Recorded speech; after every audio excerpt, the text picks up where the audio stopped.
Hey everybody, I've got something really special to share with you. This last week I received in the mail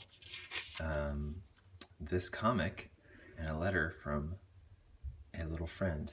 Her name is Hazel and she's a neighbor.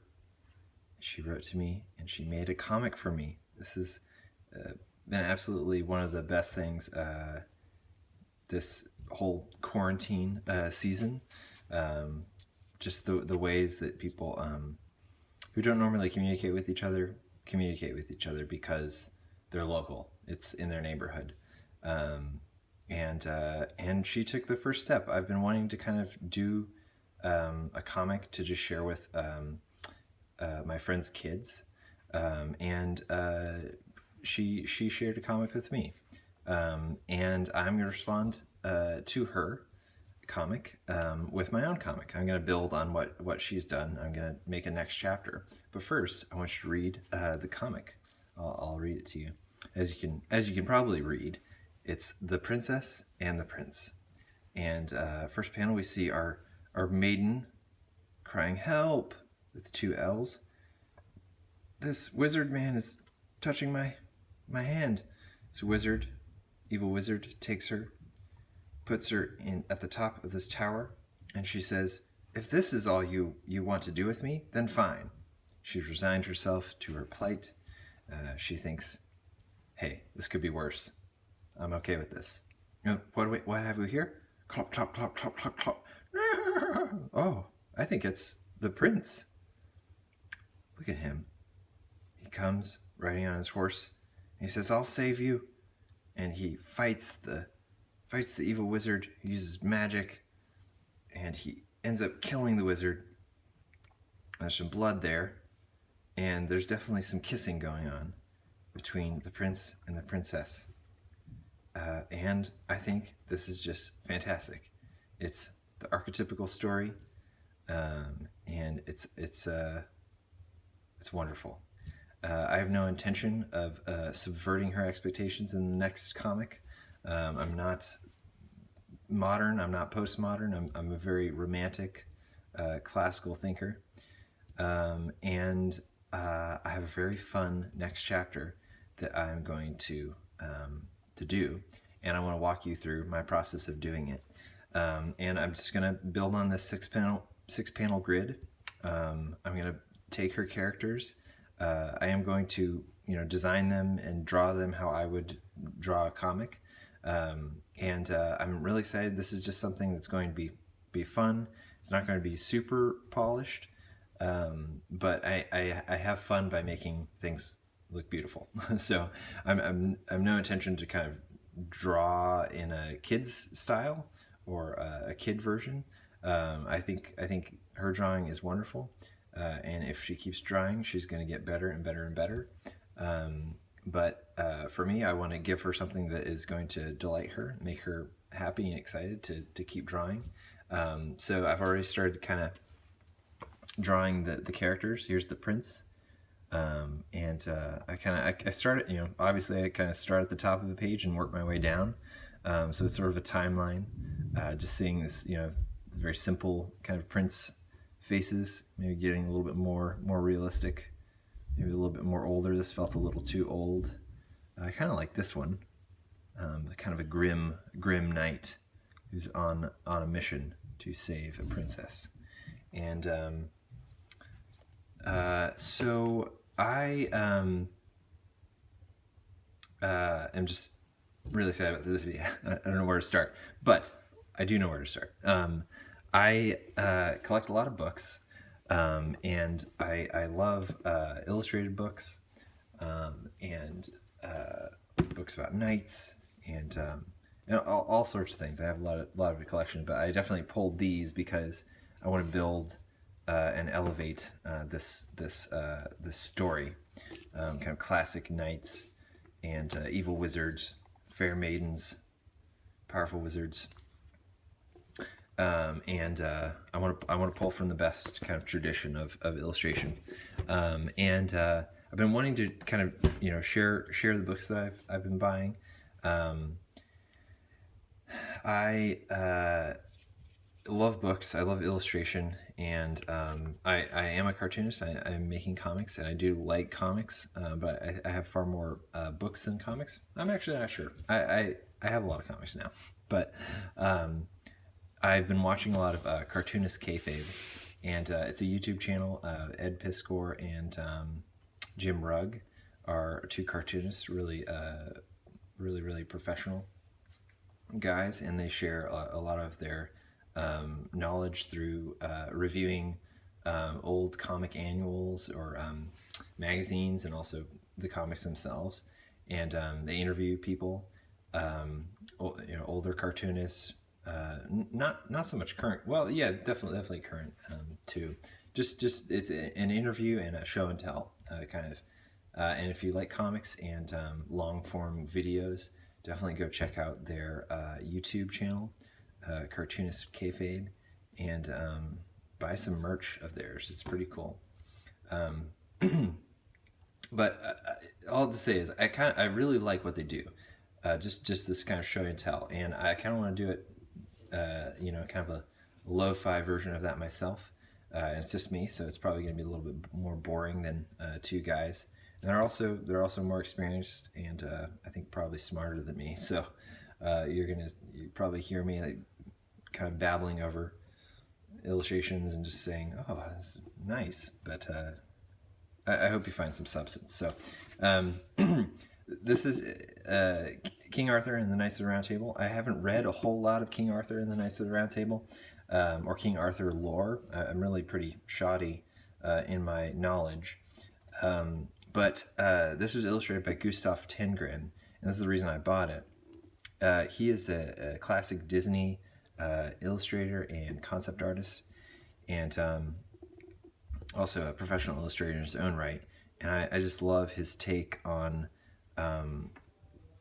illustrating in a very realism. And there's a cross between realism and graphic nature, graphic quality, or kind of cartooning. And I think his mix of the two is really lovely. And this cover, is illustrative of that. These characters are very human in anatomy, but the background is there to support the characters. And I just noticed this tonight as I'm talking about this. This white kind of rectangle is not just a white rectangle. It is a part of the castle. There's a little castle down there, and I didn't notice that till tonight. And it's a lighter background, darker background, darker character, lighter character, and these values are powerful and striking, and illustrative. They just make everything clear. He's very good at giving you the information that you need in the illustration. Check out the back. He's not trying to do mountains in the back here. This is just all about the sygaldry and the decorative nature, this decadent kind of medieval costume. There's the flaps, really beautiful. Kind of simplification of horses, and this horse going up, this horse going down, this pole going up, this pole going down, or lance. Him with a helmet, him without a helmet. It's like a mirrored image, but it's so not. There's so many different things happening. It's sort of like a what's different. Or name that different. I don't know the name of that kind of picture game, but you can sort of do that here. There are just so many things similar, but so many things the same, and I love that play. Same with this. These shields too. There's just this one kind of red lion, 3 red lions. I feel like that's probably where it breaks down. I tried to connect, didn't work. Anyway, go on. This is a wonderful scene. I love how people illustrators can just make you want to kind of explore this little town, just make you want to go to there, and it's cartoony. I mean, it's simplified, abstracted, but it still feels like a place that these knights and this little monk here could go to. One of the really cool things about his illustration, I think, he's just all about defining what needs to be defined. So there's a lighter area around this monk, and these horses. This is an illustrative kind of technique to kind of feather the darkness around the darker character that's silhouetted.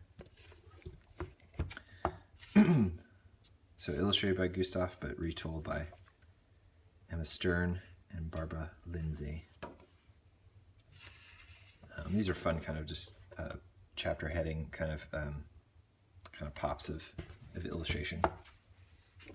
A lot more cartoony, and they're really nice differences to the paintings. I'm gonna not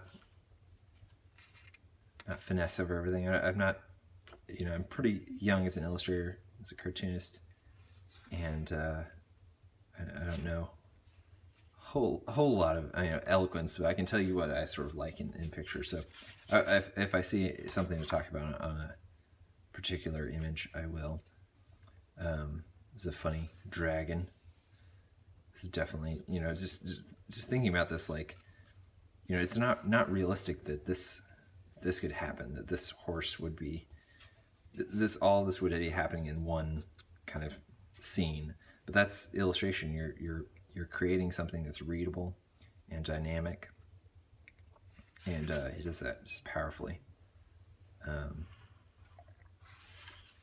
Arthur pulling the sword from the anvil. Merlin.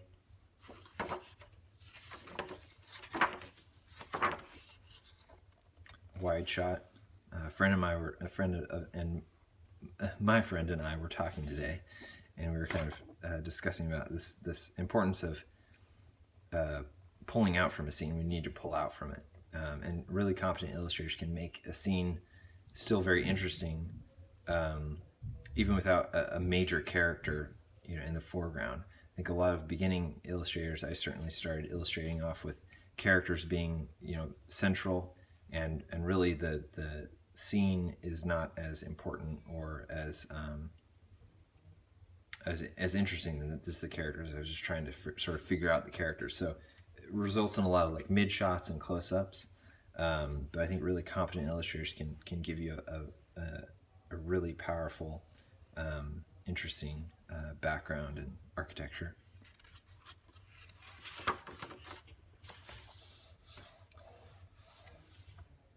Battle. Merlin up here, kind of mimicking. I think there's a biblical account about, is it Moses holding up his arms?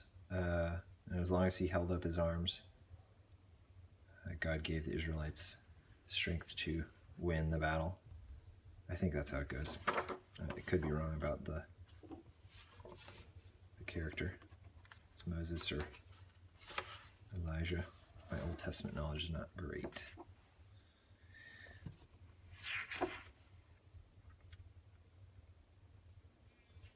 This sword is actually kind of wonky. I'm just realizing this handle on this sword is kind of bent, but it's okay. It's okay. And maybe it's more than okay. It's sort of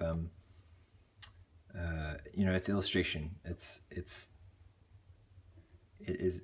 I don't think he's very worried about just having everything, or maybe he is worried about having everything just so. But the things he wants just so are different than someone else. And if you're a new beginner and you're very, very worried about having everything just perfect, how it makes sense in the real world, you're gonna come up very frustrated, because illustration is not the real world, and you are abstracting. Even if you're trying to get a realistic result, you do need to abstract, and you will always be abstracting. So I would say lean into it.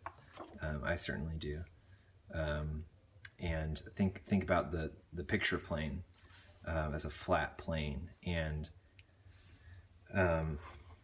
just think in that visual nature of like him as a piece, and the pieces that you need for this scene: sword laid in the water, Arthur reaching for it, Merlin and this damsel, and then just play around with where they need to go. But let's go on. I really love these costumes in this scene. I think they're just great. A lot of patterns, color, and the hair is just really fantastic. I might pull from this for my characters.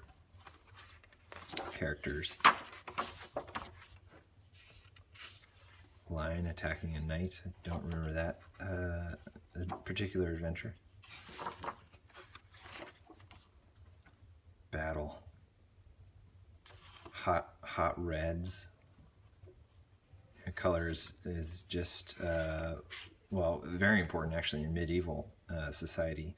Color was or can't say medieval society, but in medieval kind of stories, colors mean something. Blue means true. Other colors mean other things, which I actually don't know, but they were symbolic. And certainly red is a picture of passion and war and battle, heat, blood. This is pretty cool. Ogre here. His arm chopped off. I don't know if you find that too much in kids books today, but need I remind you, Hazel, who is a young person, did not neglect blood, and I think that's important.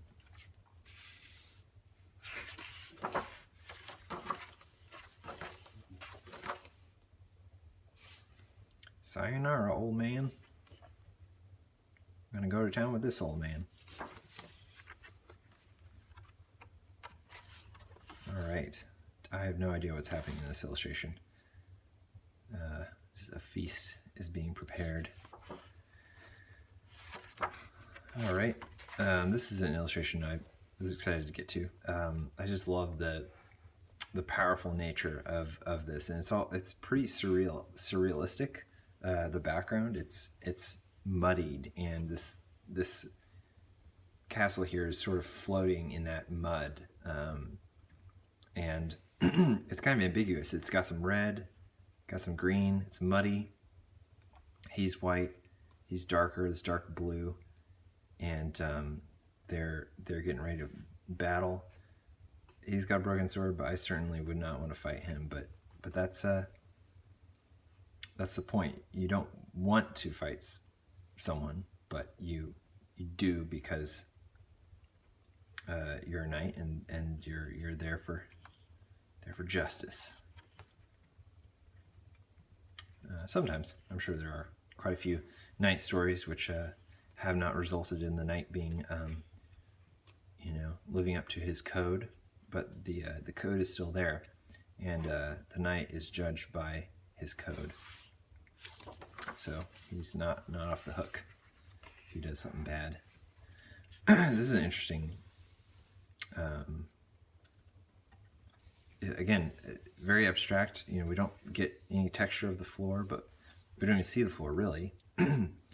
But by the size quality of the characters, we know it's receding, and it's almost like a pattern. These figures. And that's a really good, it's shorthand. A lot of, you're going to have to do this if you're an illustrator or a comic cartoonist. You're going to have to draw someone close up. You have to draw someone in the mid, and then in very far away. And you see the abstraction. These people don't have eyes back here. and that's not a problem. That's helping. It's helping the illustration.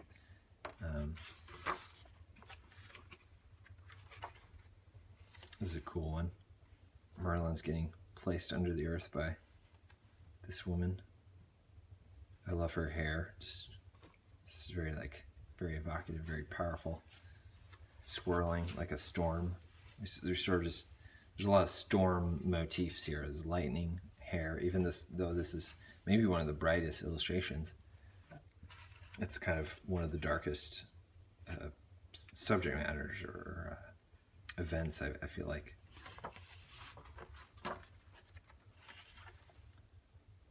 Looks like people are getting turned into stone, which is, I feel like, a pretty classic event, or a witch's ability to turn people into stone. You see that in The Lion, the Witch, and the Wardrobe.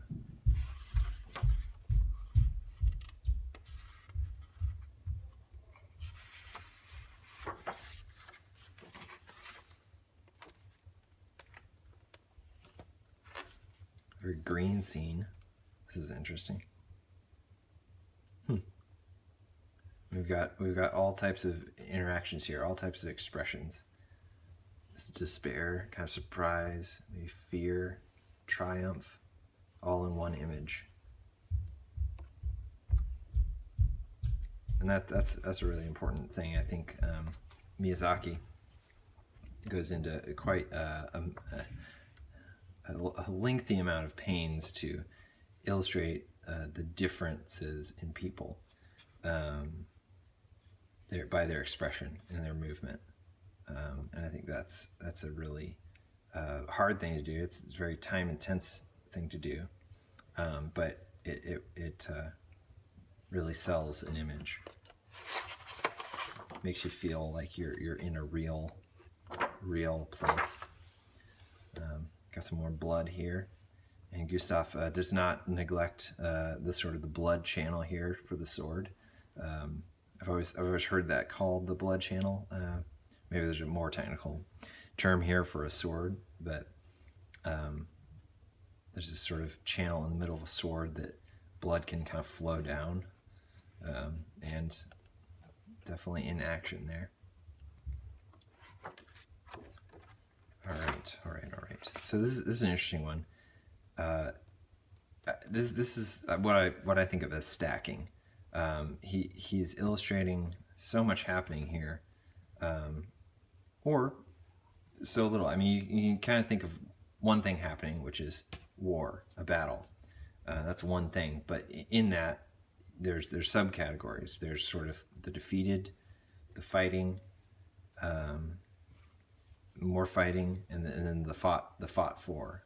This castle is being fought for, maybe, and even the heights of the mountains.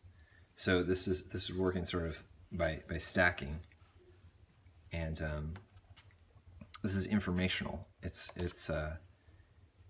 he's showing you what you need to know for this scene, and it very efficiently.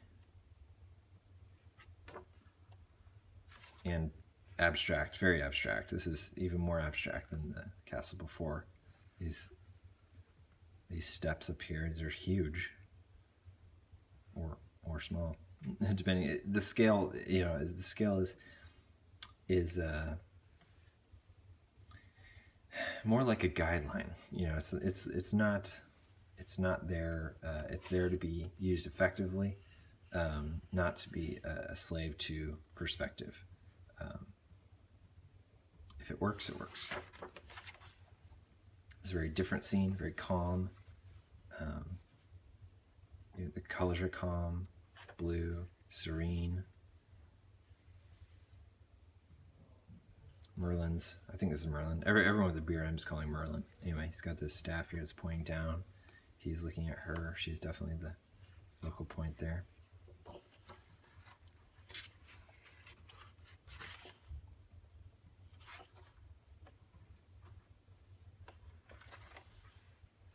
I really like this scene. I always like when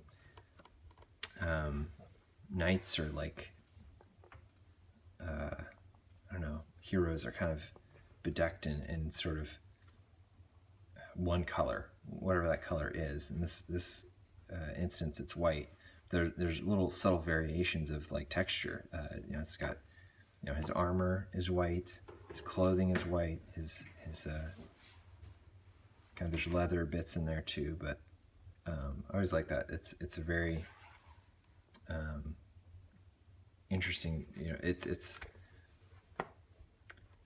It's making the entire costume more dynamic, while it's making the pieces of the costume less dynamic, more homogeneous. But because of that, the character is more striking, I think. This old guy, again, I'm going to call him Merlin because he's got a beard here, but I love how elongated he is, how old he is, and he's a contrast there between the knight, kind of brimming with kind of muscle, but he is passing along something important that the knight needs.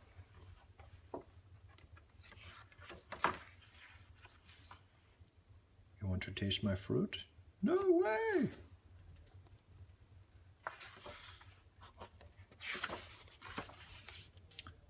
Got a bonfire here. Pretty impactful scene, I think. She's silhouetted against the dark sky. Would this be appropriate for a realistic time? Would this be? Maybe this is at night actually, but it's like the sky needs to be dark. If this is a bonfire, it's a sad event. This woman being burned at the stake for some reason. I actually don't know the story of this, but she definitely seems like the hero here, and this guy definitely seems like the villain. The guy's creepy. But Gustaff, he uses everything. He uses the corners that he needs to. He's got even little faces down here. Got a crowd receding into the background, and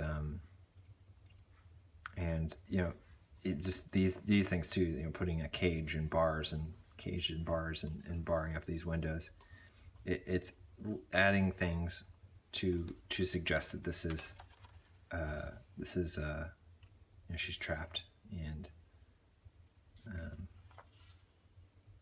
heighten the tension.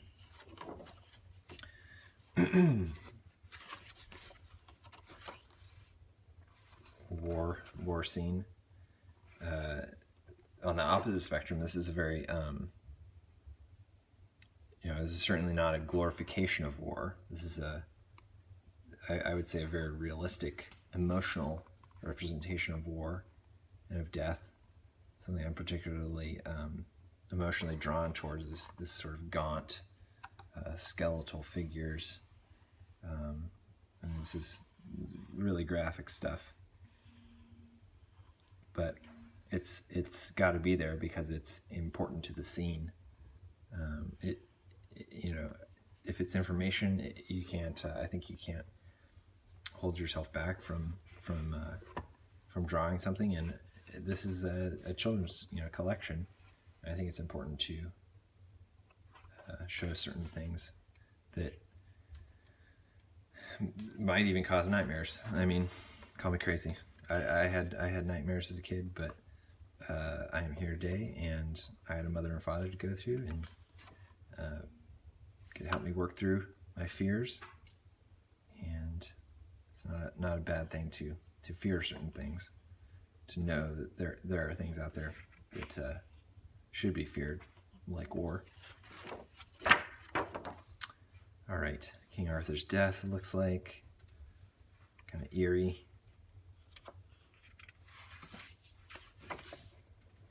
Death again. And it's not King Arthur there. Guess that's, I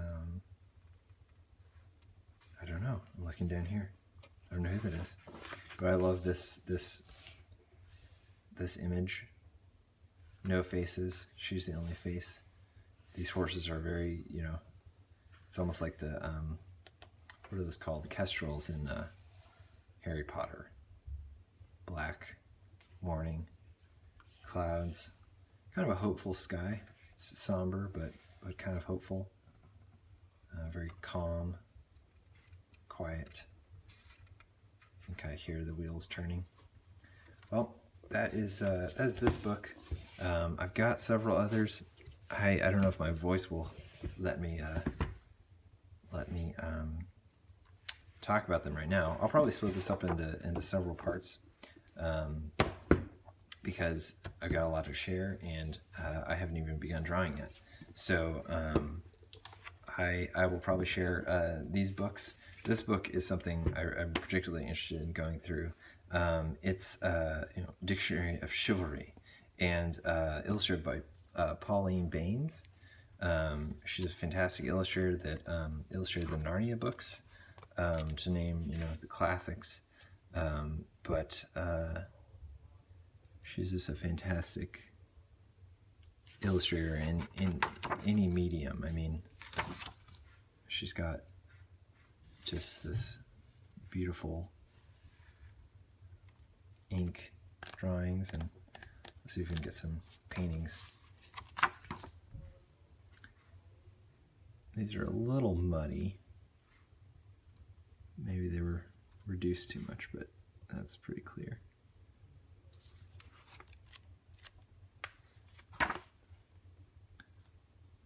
Subtle colors there. This is a really cool one. It's huge, so I hope she was paid well, because this is so much work. So much work.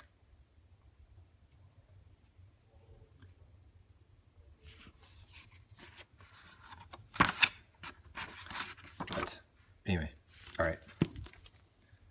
That's it for the show and tell. Let's get to drawing.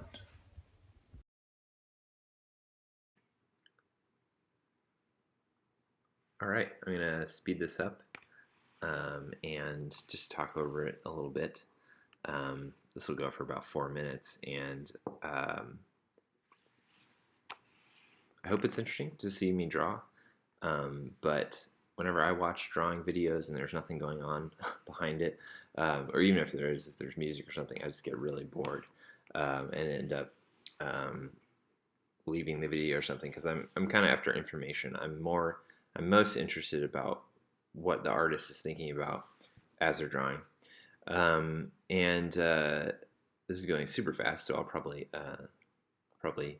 have more to say than just in these 4 minutes. But what we're seeing now is just me exploring the character. This is a character I've not drawn before. This is sort of the first pass, the left page and the right page here. And I'm learning about him. I'm getting to know him. I sort of have narrowed down on a face, and at this point, it still feels a little generic. Which it's not bad for this. This is just a small story, and I'm realizing that it just takes so long to get to know a character. How they move, how they're posed, I guess. I've been drawing Joe Death for a year or so, maybe a little bit more, and all the while have been developing a visual language for him and the characters in that story. But of course, specifically him, because he's the hero character, or the title character, and there's just so much that goes into creating a character that you can take. This right here, this last drawing that you're seeing now, is something I really liked. That simple drawing. I think all the ones before that were a little too sketched. They were just too. It's like trying too hard. I think like an animator, in the sense that I'm going to have to draw something over and over again, and the quicker I can find the simple way, the best, simplest way to draw a character that looks good and with life, then I've sort of found found the one I want. This is the princess, obviously, and I'm trying to match her up with the prince, and you can see there that's kind of the same simple quality that I really like. These are kind of generic heads, generic people, and later on they'll take on life maybe if this strip goes any further. I'm gonna try to figure out the wizard here, the evil wizard. Hazel gave me some pretty clear archetypes here. Just a pointy hat, hair, and like one of those goatee beard things. I am kind of basing this on her models, her costuming, and she knows the archetypes. She knows what they're supposed to look like. She's not trying to break the mold. She's just trying to tell a story, and she does succeed. Here are the sketches lifted out of my sketchbook, and I'm happy with them. This is a quick project, so I spent less time sketching and figuring out the characters' designs and the world building and all that stuff. I spent a lot less time on this than on a graphic novel project or a longer ongoing project. But I like a lot of this stuff. I'm happy with the end result, and so therefore I like what I'm seeing now. I struggled on architecture. I always do, and I did look at a DK Encyclopedia Castles book, but just kind of shifted over to more of a Dr. Seuss kind of evil-looking castle here on the right, and as you'll see in the final.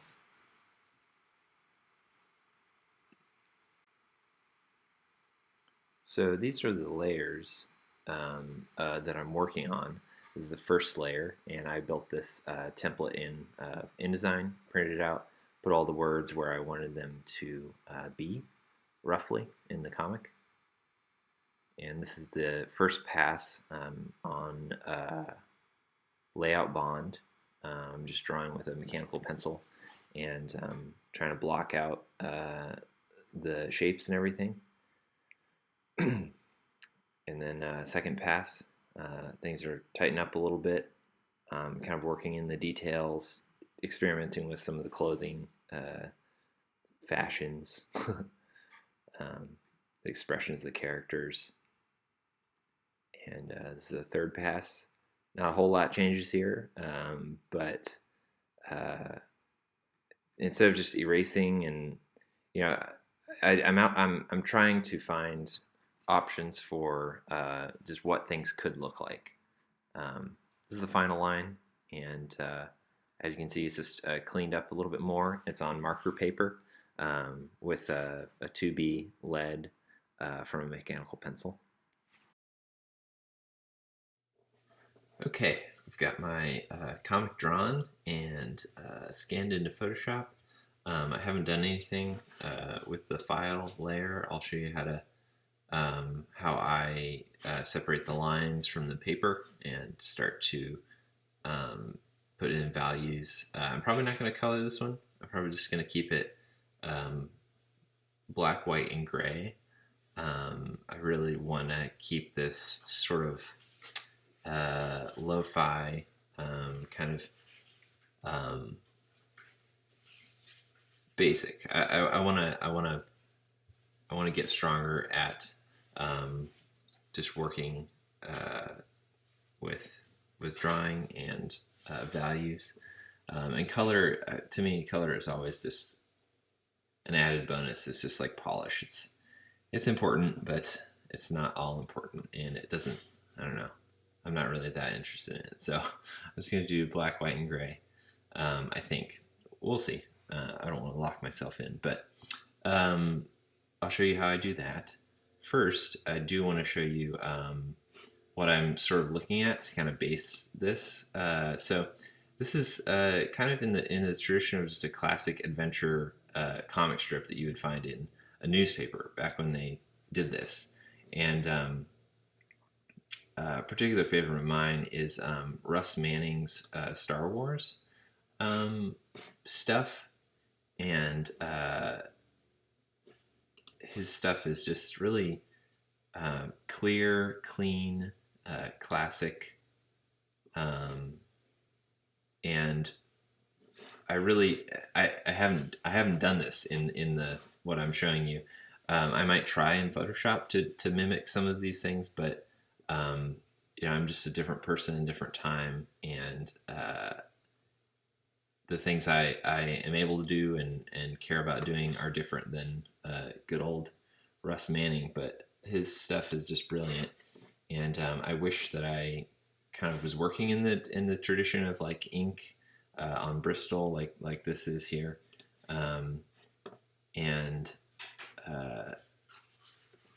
but I want to kind of try to start pulling things that I can work with here. Like, for instance, I've noticed in a lot of these comic strips, they're just ability to stack things and make everything work together very close because of the condensed storytelling. They have to put so many things in one panel, and sometimes that could be a little annoying or a little goofy, but I think it's pretty charming. And I don't do this a whole lot in my comic Joe Death, and I want to try to figure out how they do this without sacrificing, I think, quality of drawing, and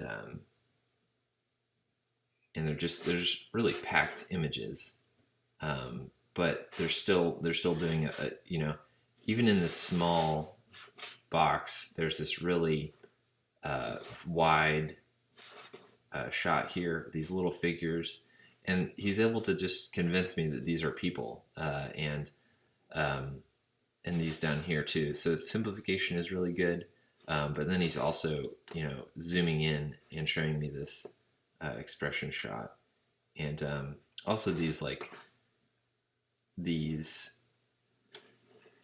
traditional techniques of effects, or sort of special effects, lighting, I think are really, really cool. And whenever I see these recolored with Photoshop colors, and a lot of colorists will just do, or an inexperienced or amateur colorist will just use tons of gradients and try to make this like a movie. And I think that's just a terrible disservice to these pen and ink drawings. It should be flat color, if anything, like a couple colors here, because really the heavy lifting is done in the drawing, and he is doing a lot of the effects here, and you don't need that to bump them up in color. That should be cool to kind of color this, since this is such a huge file. But yeah, so this is kind of what I'm looking at. I think it's kind of obvious that I'm not really accomplishing this when I look at when you sort of compare and contrast this with this. This right here, my drawing is not this, but it still doesn't stop me from looking at it and maybe pulling something from it. The word balloons, I'm gonna try to pull inspiration from that. Typically, I try to do circles. All my word balloons, I just try to make them just perfect little circles, and have enough room in the panel to make that happen. But here, they're again, this is kind of a charming thing, I think, where it's all kind of jammed together, and economy of space is observed. So I'm going to try to do that here. I might discover that, hey, I don't like it, and maybe the reason why I'm doing Joe Death the way I am is because I don't like this type of crammed and condensed stuff. But I want to try it out and see see how I like it. So we are going to do that. All right, let me walk you through what I do here. So I'm gonna go to my layers, click on background layer, just break that out from the background. Gonna crop or expand my canvas, make it a little bigger, give me some border, make another layer, and paint bucket, some white. I've got that behind me. So I still this is still the paper and the pencil right here. And now what I'm going to do is I'm on the paper and pencil layer. I'm going to do Command L, and that's levels. So this is your adjustment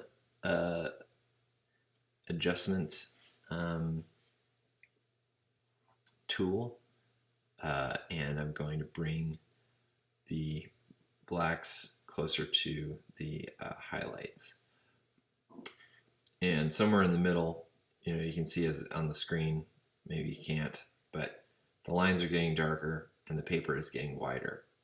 And we have sort of reached, I'll bring those arrows. So it's, I'm essentially kind of creating my pencil lines into pen lines.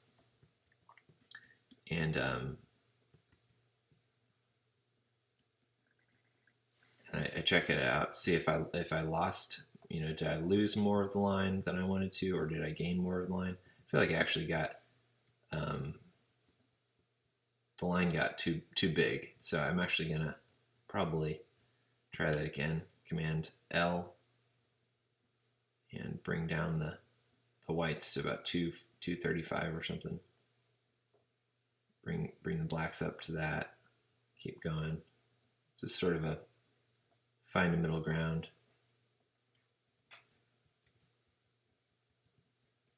I think that's sort of the line width that I like. All right. All right. So now that's still attached. That's still the pencil on the paper. Now I'm going to go to my channels here on the right, and I'm going to click this little circle down here, this dotted circle, and I'm going to select all the channels. So that's selecting everything that's not white. I'm going to click my L, my lasso tool, and right click and say select inverse. So selecting inverse obviously is selecting well, I feel like I mixed up. Whatever, just do that, and then create a new layer, and get a paint bucket, fill it with black, and paint bucket that layer, and now you have lines that are detached from the paper. Go ahead and delete that original scan. You don't need it, and I'm just gonna, this is gonna be kind of tedious stuff. I'm just gonna clean up my my lines here. This is obviously just grit and texture from just a traditional scan. Kind of regrettable that you kind of have to waste time doing this stuff, but it's okay. More time to think about the image.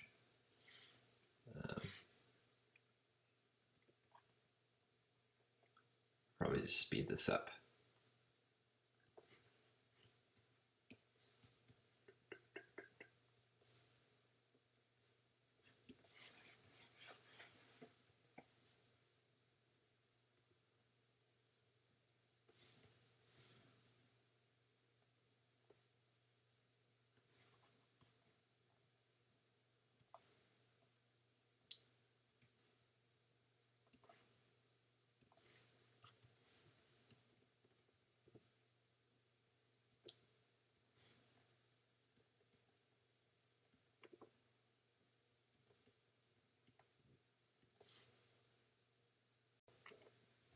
All right, got it cleaned up to my satisfaction. All the edges borders are like cleaned up. All the grit and stuff is gone, and that's just my preference. You can keep your drawing as dirty as you want. All right, now I'm going to make a text layer. I'm going to start filling in the text, and you'll get to see what these fine characters are talking about, what they're saying. And I've created my own font or typeface. Let's see. This is very small type. Let's see.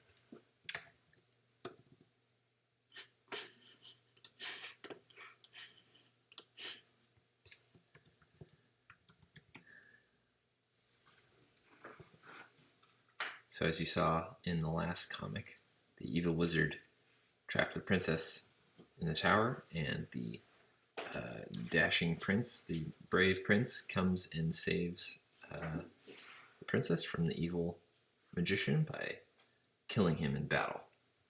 And the prince says, "It seems your court magician." Oh, okay. Let me work with the spacing of this, and we'll get on with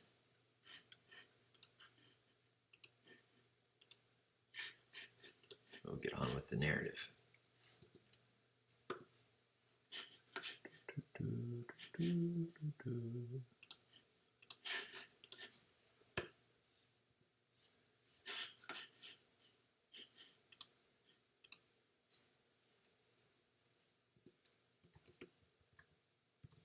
It seems your court magician had bigger plans than pulling a rabbit out of his hat, princess. I'm just gonna leave that. I'm not gonna mess with that much. I'm just gonna put it there. Actually, let's see. I am going to mess with it. So I'm gonna start playing with the size and how big the spacing is, and the kerning as well. I keep the kerning at -30. It just seems to, it's the letters seem tight, but I like it at that size. But I am going to make this bigger. It's at like 60 point. This is a large file, so the letters are obviously bigger. All right, I'm going to start playing with the. So that's a little too tight. You need the lines to be a little bit more spaced out. It's at 60 point. We can go with 65 point. And it's a little too much.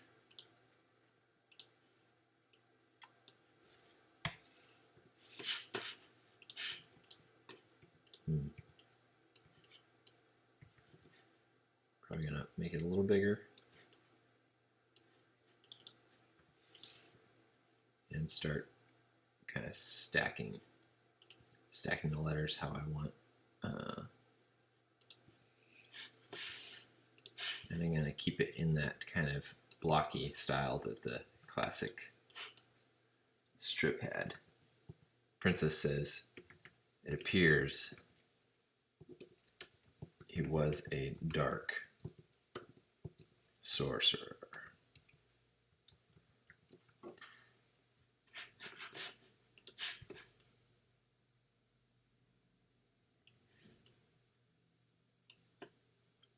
But what's this? From the body emerges a protoplasmic form. It says, "Ho, ho, ho." Kind of like Santa Claus. Oops.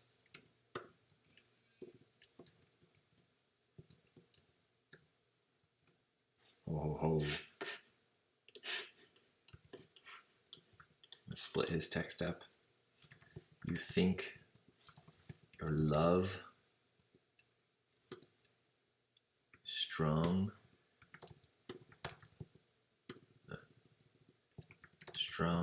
enough to break my plans?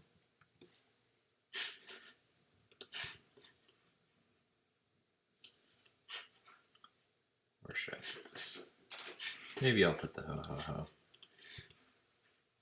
Ho ho ho.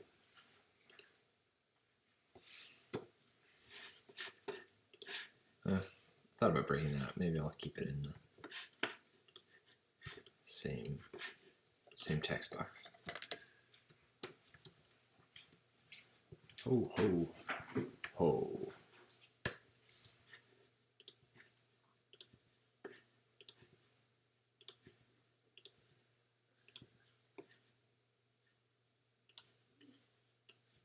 Maybe 2 ho-hos. It's not a precise science.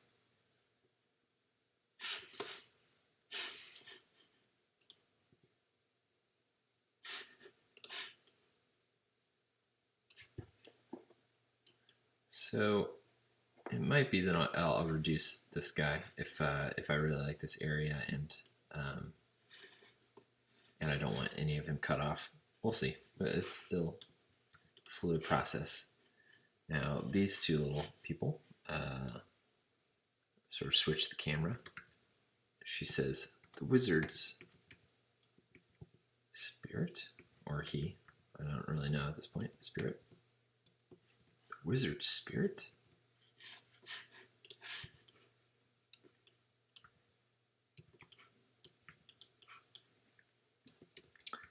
He speaks, and this is kind of a little artifact from the classic strips. I don't typically do this in Joe Death. It's something I sort of just picked up on looking at those Russ Mannings strips.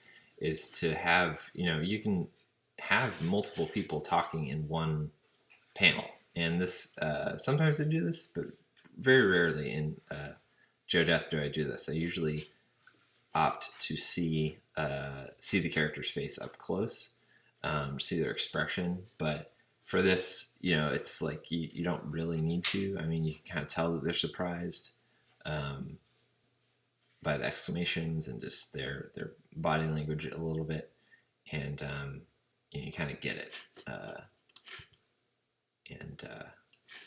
So I can have them as little people down here, and figure out where I want this text bubbles. I think I might try for the split.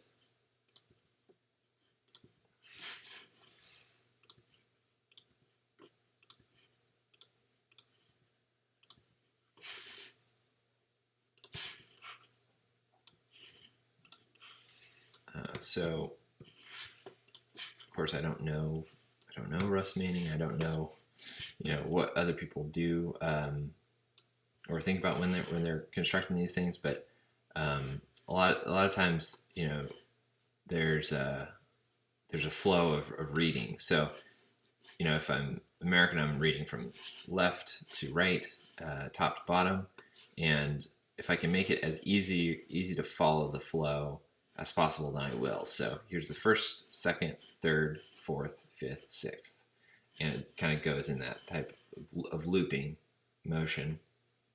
So I like that ability to break it up and split them apart.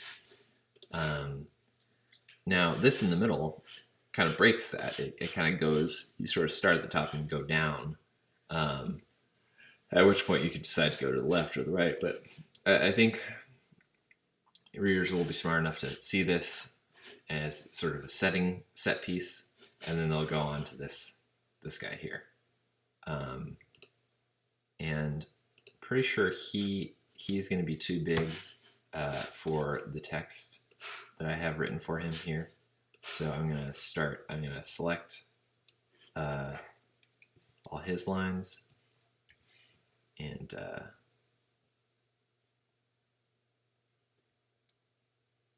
tediously select the lines without selecting the border.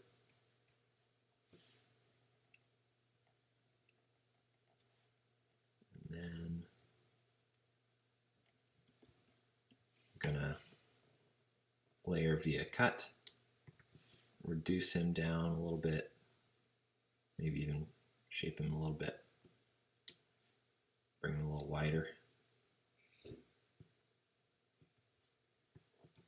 All right, I think he might be just the right size now. All right, so I'm gonna pull over another text box, and when I do that, I'm not creating, I'm not going to the T tool, creating a new box. I'm simply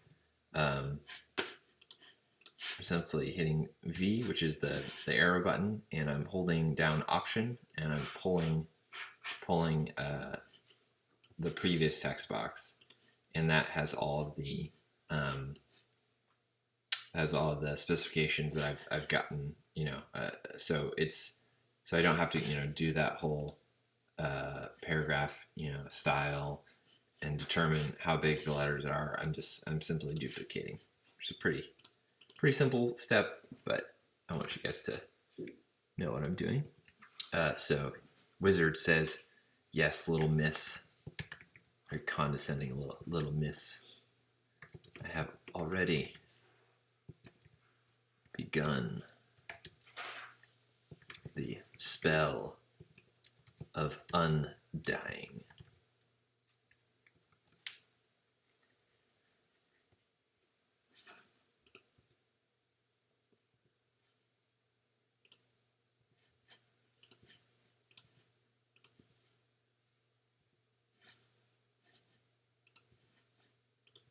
Not really a very perfect stack, but it works.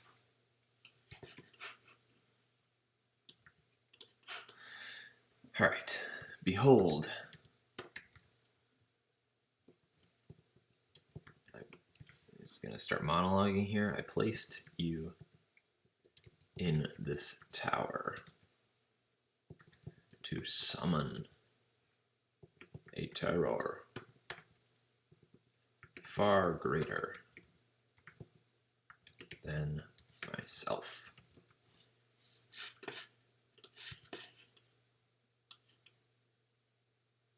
This is kind of a classic bad guy thing, and I think I don't know how I feel about it. The monologue for bad guys. I mean, this is a sort of a tropey, pulpy cartoon strip, but I think it's interesting that bad people kind of can't resist telling you how smart they are. It's kind of a character moment, a characterization. The bad person is going to, they just cannot resist letting everyone know just how smart they were. It kind of points to the fact that it's not really about defeating someone. It's making that other person know that they've been defeated, and it's in their opinion they want you to have a worse than death time.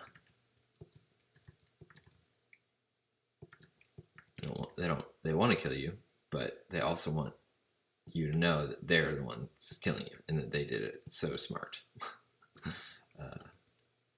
smartly, expertly. So he says, "You have my thanks, Prince, for you have freed me from that tarnished vessel just in time to take a new." So he's kind of planning, you can sort of, writing is on the wall.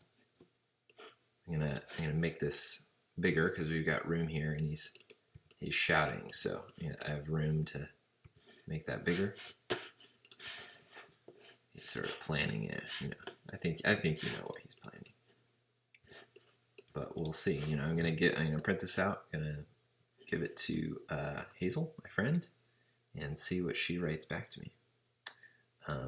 But first, the prince says, "Hark! What comes?"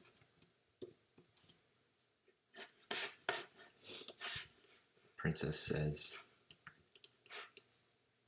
"Wings on the air?" I might not say wings on the air, because that would be telling, sort of. That would sort of be giving her. I'm not sure. It could be. It's leading, so it could be a dragon, classic.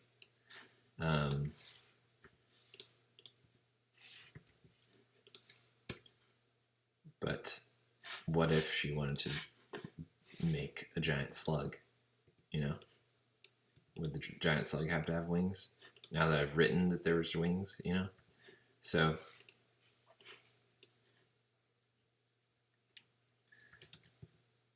maybe the air moans. That's a little bit more evocative language. It's not tying anyone into a particular it's not tying you into a particular monster. She gets to just come up with whatever she wants to come up with. So now I'm going to start bubbling these guys. And I typically do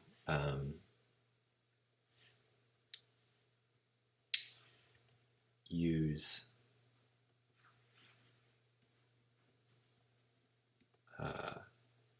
kind of a guide here. I usually bring this over, make a circle.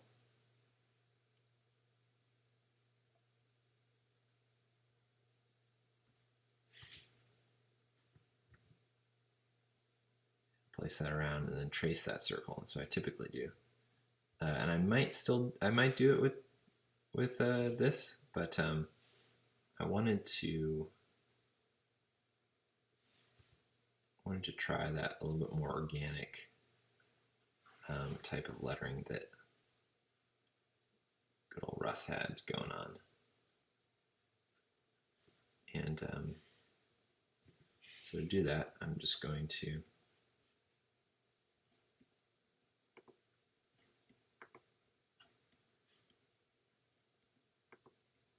get a little sloppy.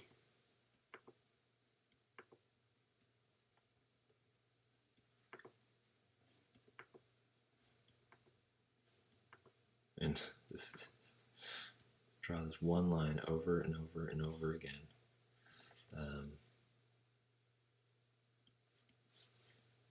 Got him saying his piece. And I'll have her saying hers.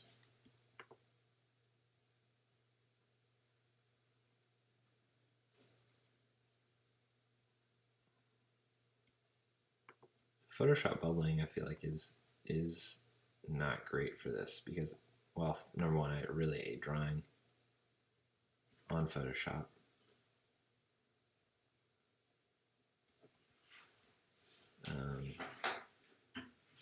Because you sort of have to have one fluid motion or it's done for. So that's kind of why I opt for this, and I think I am going to go with this more of a. I think I have room. I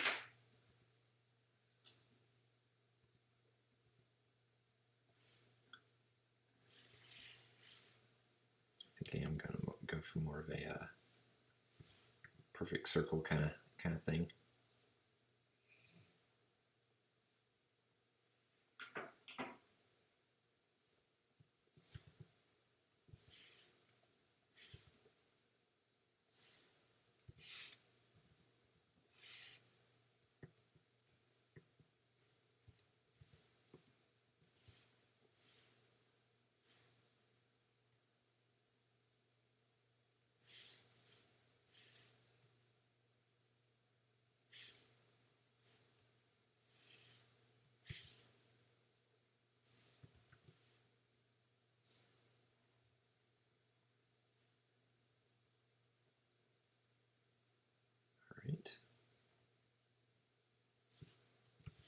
Get that centered. Sort of place it where it needs to go.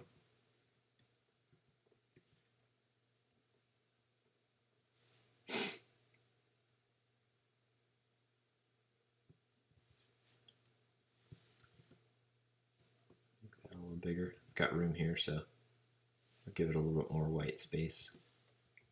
Maybe I'll even connect it to the top, since I've got room.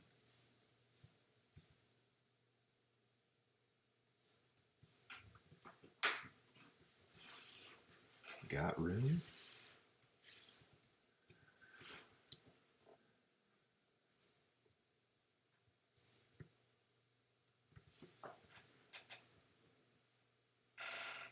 I might even play with their size too,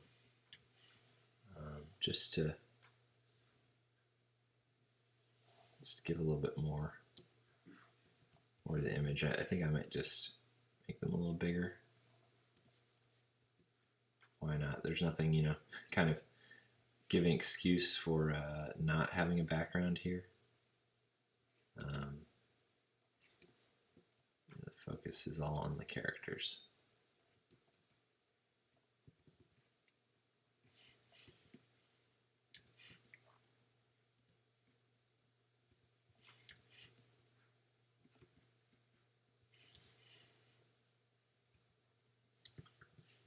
Make him. Also, his arm there is kind of a little bit too close, I think, to a tangent. I'll bring it over.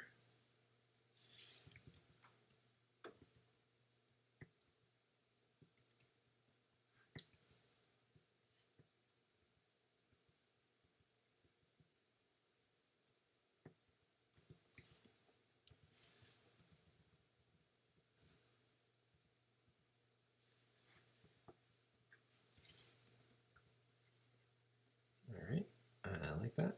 I like it. All right, I'm gonna go back to this circle here, and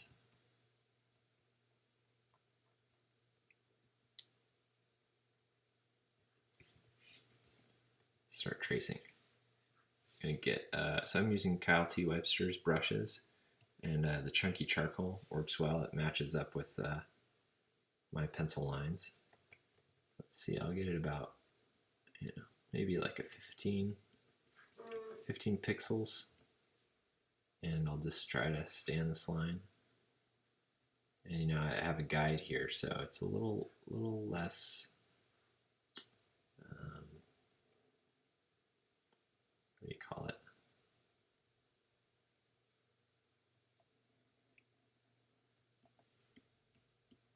A little less,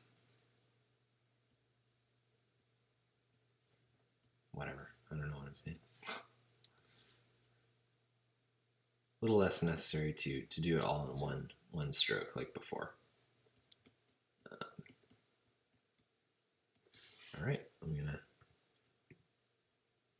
fill it with white.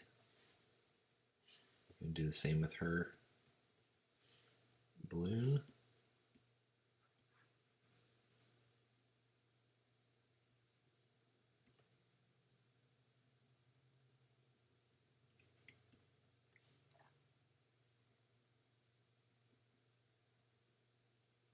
And I am drawing on a tablet. I imagine having a Cintiq would be a little bit, make everything a little easier to draw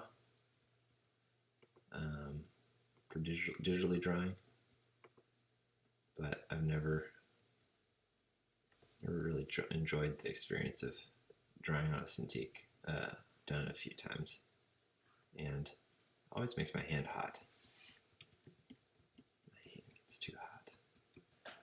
All right, so I'm gonna fill in this. I like kind of how the border can kind of you get a little escape. The white areas are connected, so the paper and then the word balloons. So that's why I kind of break it out there. All right. So I'm just gonna go to town, do that with all these, and then I'm gonna come back, and then we're gonna put all the gray tones.